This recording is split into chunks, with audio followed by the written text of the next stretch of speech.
श्रद्धाशील बंधुओं एवं श्रद्धाशील बहनों, आपके सामने श्री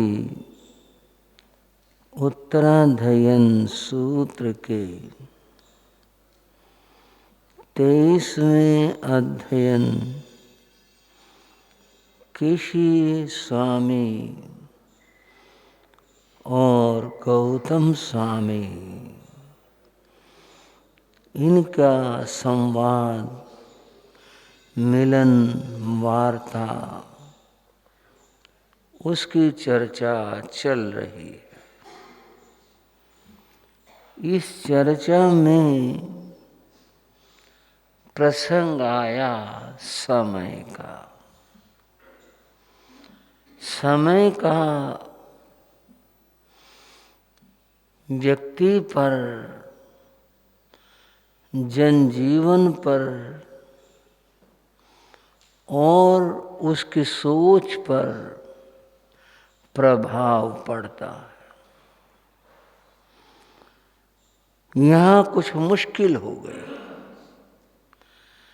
अगर इस बात को कहें समय का प्रभाव पड़ता है तो फिर व्यक्ति का अपना अस्तित्व,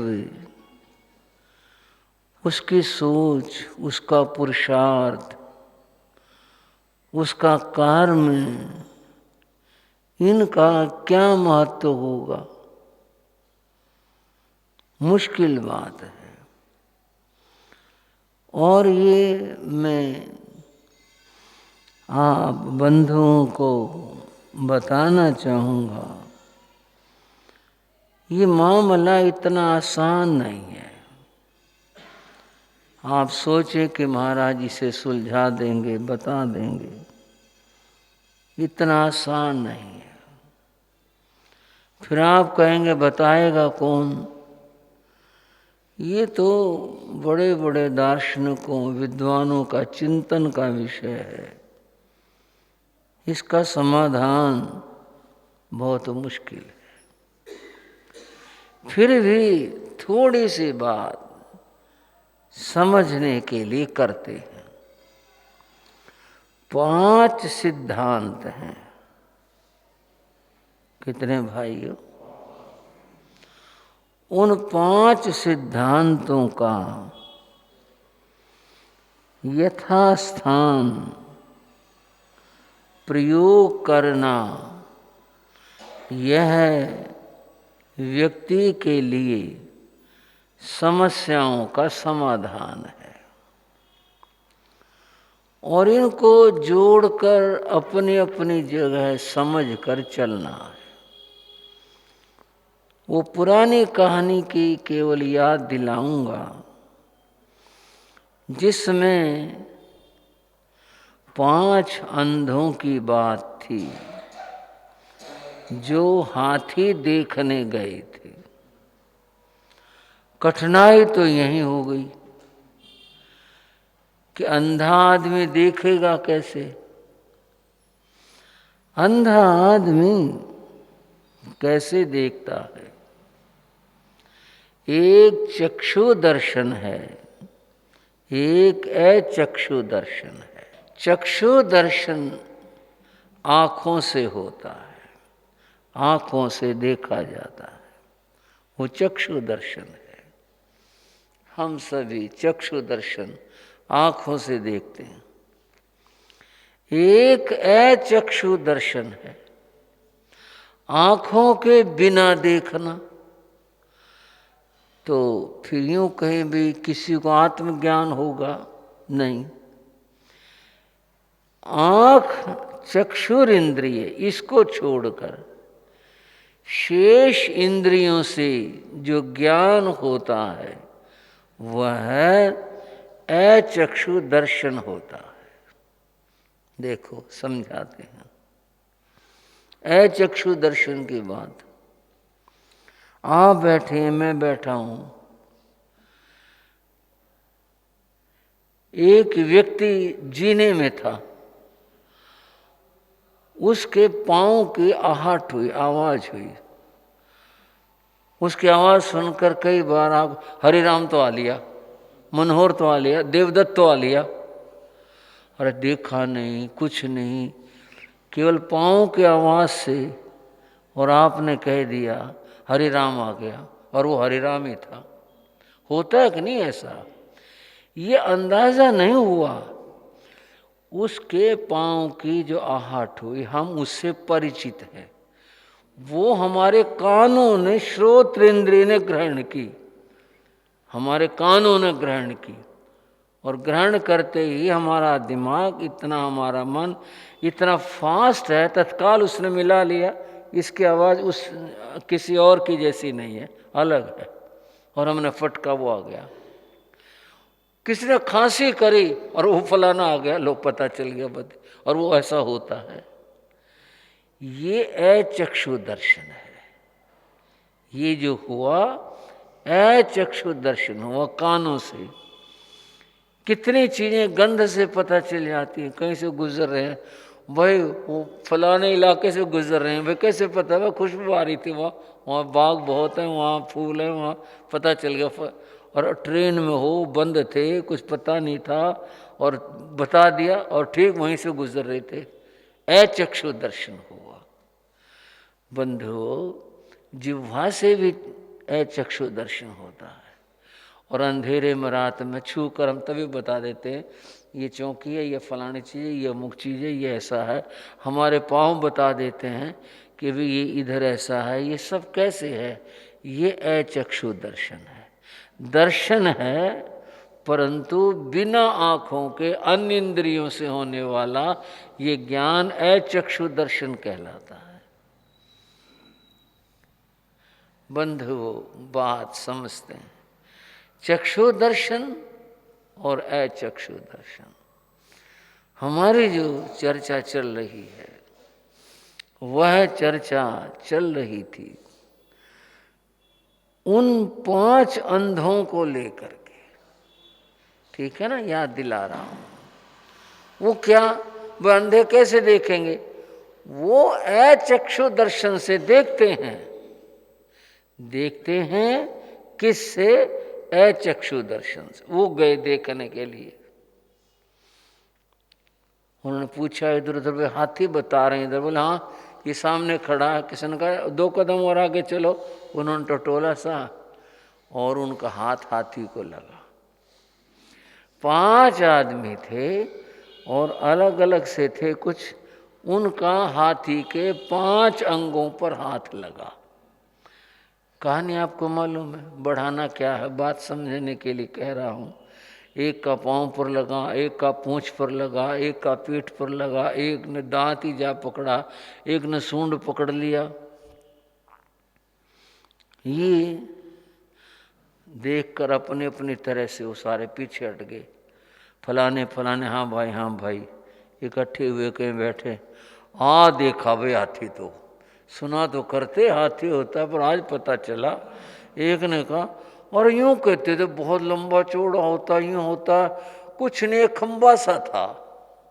भाइयों, जिसने पाँव पकड़ा था, छुआ था, वो बोला खंबा सा होता है, ऐसे तो और कोई यूं करे इतना बड़ा होता है, इतना बड़ा होता है। दूसरे ने कहा खंबा, खंबे का क्या मतलब? बोले और, बोले रस्सी सा था, पूंछ पकड़ी थी जिसने, वो रस्सी थी, हिलती भी थी, मैंने पकड़ा उसको, मैंने रस्सी थी। बोले नहीं भाई नहीं, रस्सी कहाँ थी, खंबा था। पेट को छूने वाला बोला तो पूरी दीवार थी, पूरी पूरी। दांत वाला करा वो तो खूंटी थी। सूंड पकड़ा था जिसने, उसने कहा भाई वो तो मुसल जैसा था, ऐसा था। कान पकड़ने वाला बोला छाछ था। सारे अपनी अपनी बात कहकर एक दूसरे को गलत बताने लगे। ऐसा था ही नहीं। मैं हाथ लगाया, मैं अच्छी तरह देखा, मैंने टटोला, वो कह रहा नहीं तूने कुछ और पकड़ लिया, तूने कुछ और छू लिया। एक दूसरे को नकारने लगे। कोई एक समझदार आदमी आया, उस विवाद को उसने सुना। बोले वे क्या मामला? बोले हाथी देख के आए थे, ये मानता ही नहीं। वो बोले ये नहीं मानता। उसने सारी समस्या सुनी और सुनकर बोला तुम सारी ठीक हो, तुम सभी ठीक हो। बोले फिर ये फर्क क्यों है? बोले इन सारी चीजों को जोड़ लो। श्राव को क्या सुझाव दिया उसने? इन सारी चीजों को जोड़ लो, जोड़ने के बाद जो बनेगा ना वो हाथी होगा। तुम एकांगी हो, एक चीज को देखने वाले हो, छूने वाले हो, सबको जोड़ो। उसने समझा दिए, खंबा उसके पाँव में, रस्सी उसकी पूंछ है, ये उसका पेट था, ये सूंड था, दांत था, वो बता दिया। और वे इसको जोड़ो। बोले तो बहुत बड़ा बनेगा। बोले हाँ ऐसा ही बड़ा होता वो हाथी। तब उनकी समझ में आया ये हाथी ऐसे होता है। सबको जोड़ लिया तो हाथी समझ में आया। अब यहां जो बात चल रही थी समय की, अब समय है, पुरुषार्थ है, क्या है? ये 5 सिद्धांत हैं। इन 5 सिद्धांतों को समझ करके और इनको जोड़ करके और फिर चलेंगे तो कुछ सच्चाई समझ आएगी। और अगर अलग अलग को पकड़ कर बैठ गए तो फिर समझ नहीं आएगी। 5 सिद्धांतों में एक सिद्धांत था स्वभाववाद। हर चीज का अपना स्वभाव है। आम के वृक्ष से आम ही पैदा होगा, स्वभाव है। कीकर से आम पैदा नहीं होता, ये स्वभाव नहीं है। हर चीज का, हर वस्तु का अपना अपना स्वभाव है।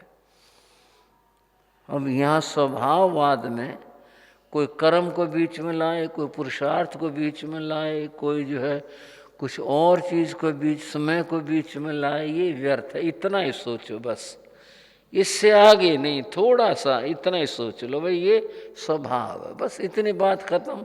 इसके आगे जोड़ोगे उलझोगे, बस स्वभाव है। दूसरी बात बताई गई कालवाद की। किसकी भाइयों? हर काम समय से होता है। कोई सत्ता नहीं जो समय से हट करके, हटा करके और फिर कोई बात कर सके। समय से होगा। कहते हैं ना कि वो माली सींचे 100 घड़ा, 100 घड़ों से वो बाग को सींच ले, ऋतु आए फल हो। जब ऋतु आएगी ना, मौसम आएगा ना, तब फल लगेंगे। उसके सींचने से, उसके करने से कुछ नहीं होगा। कालवाद बंद हो सब चीजों का। कभी हम बच्चे थे, समय था। युवा हुए, समय आया। और समय आया तो कुछ वृद्धावस्था में आ गए। बच्चे से ये उम्मीद करना कि अभी ये ज़्यादा वजन उठा दे, ज़्यादा कल की बात करे, भाई समय नहीं। समय आएगा कल की बात भी करेगा, समय आएगा वजन भी उठा लेगा, समय आएगा ऐसा भी कर लेगा।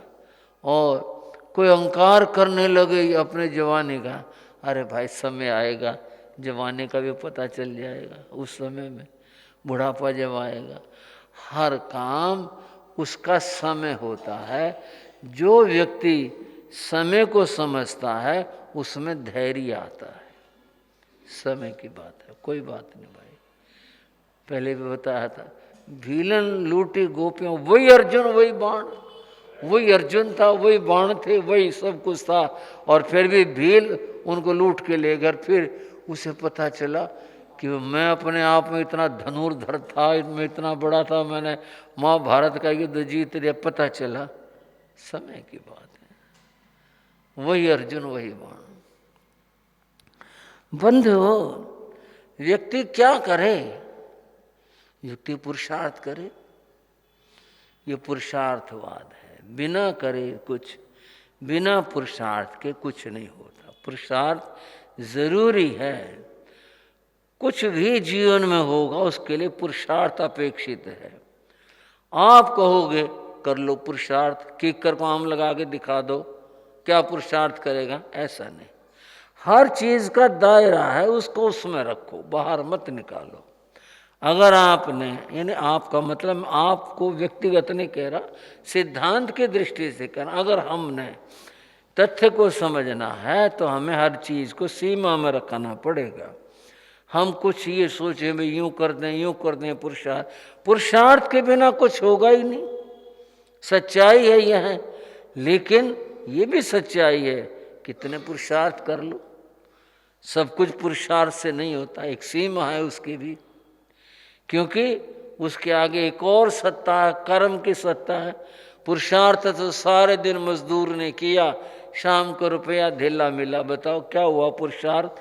और एक आदमी ने बहुत थोड़ा कुछ किया, तो एक फोन किया और उसी में पैसा कमा लिया, क्या हुआ। यह पुरुषार्थ की अपनी सीमा है, उसको उसके अंदर ही रखो। भाई हमने अपनी कोशिश की थी, नहीं हुआ बात, ये फिर अगले खाने में बात गई। अगले खाने में कहाँ पर, कर्मवाद में बात चलेगी। बंधुओं, कर्म से पुरुषार्थ है, पुरुषार्थ से कर्म है। आज का जो भाग्य है वो हमारे पूर्व जन्म का पुरुषार्थ है। आज का जो हमारा पुरुषार्थ है वो हमारे आने वाले जन्म का भाग्य है। और बंधुओं, बिना पुरुषार्थ के भाग्य नहीं होगा, बिना भाग्य के पुरुषार्थ नहीं होगा।